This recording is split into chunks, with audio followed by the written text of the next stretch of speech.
Hello guys, welcome back to my channel. তো বেশি না বকে শুরু করা যাক।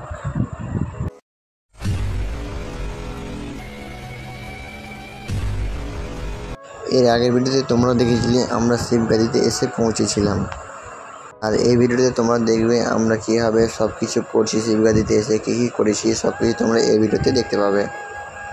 তো সর্বপ্রথমে আমরা গাড়ি থেকে নেমে গাড়ি পার্কিং করে আমরা আস্তে আস্তে শিবগাদির সামনের দিকে যাচ্ছি।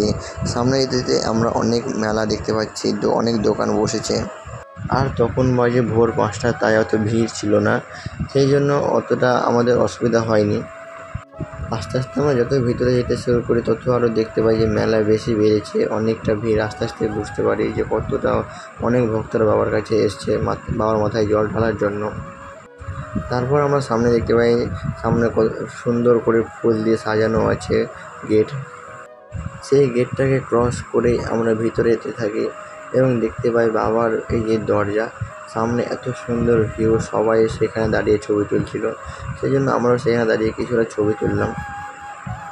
এইখান থেকে তোমাদেরকে স্নান করে উপরে জল নিয়ে উঠতে হবে বাবার মাথায় ঢালার জন্য। এইখান থেকে সিঁড়ি অনেকগুলো আছে।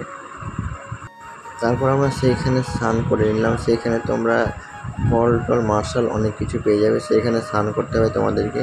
সেইখানে স্নান করার পর বাইরে এসে ভোগ, পুজোর ফুল টুল সব নিয়ে নেবে, তোমাদের যা যা ইচ্ছা সবই পাওয়া যাবে সেখানে। আমাদের কলা, দুধ, নারকেল সব কিছু পেয়ে নিয়েছিলাম আমরা সেখান থেকে। সেখানে এসে ঘন্টা বাজিয়ে আমাদের সিঁড়ির উপরে আস্তে আস্তে উঠে বাবার উপরে চলে গেলাম।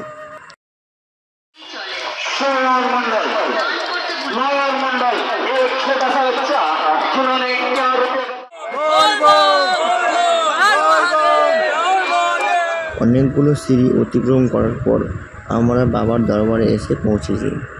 তারপর আমরা সেই গেট অতিক্রম করার পর আস্তে আস্তে ভেতরের দিকে যাই এবং দেখি যে ভিড় অনেকটাই ছিল। সকাল ভোর 5টা হলে কী হলো, অনেকগুলো ভিড় ছিল। দেখলাম অনেক ভক্তরা বাবার কাছে এসছে, তাই আমরা আর বেশি দেরি না করে আস্তে আস্তে ভিতরের দিকে ঢুকে গেলাম। ভেতরে অনেক ভিড় থাকার জন্য আমার ভিডিও করা হয়ে ওঠেনি, আর ভেতরে ভিডিও করার পারমিশন নেই।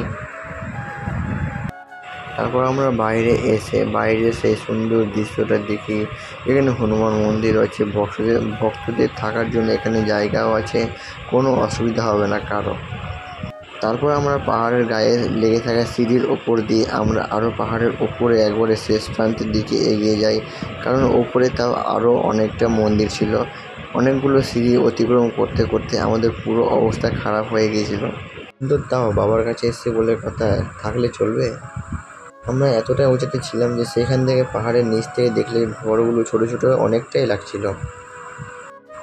তারপর আমরা সিঁড়ি থেকে নিচে উপরে থাকা পাথর ছিল, সেই পাথরের উপর দিয়ে আমার খালি পায়ে হেঁটে যেতে যেতে অবস্থা খারাপ হয়ে গিয়েছিল, কারণ একেতে পাহাড়ের ওপরে আমরা হাঁটছি, তার মধ্যে খালি পায়ে অনেকটাই প্রবলেম হচ্ছিল আমার।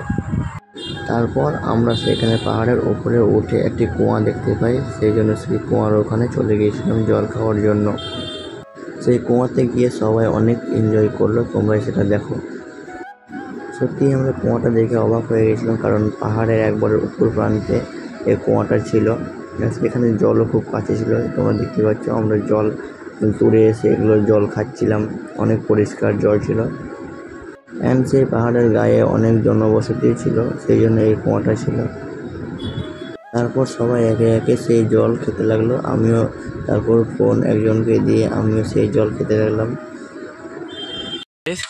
তো এই কুয়ার জল যদি কেউ খেয়ে নাও, ভেবে নাও সে অনেক লাকি হয়ে গেছো, কারণ এই কুয়ার জল সবার কপালে জুটে না গাইস।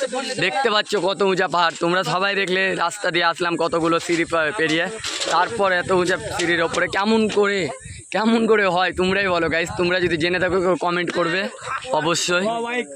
এই যে আমার বন্ধুরা সবাই জল খাওয়ার জন্য ওয়েট করছে, দেখতে পাচ্ছ গাইস। এই যে গাইস দেখতে পাচ্ছ আমার সব বন্ধুরা, ফ্রেন্ডরা গাইস।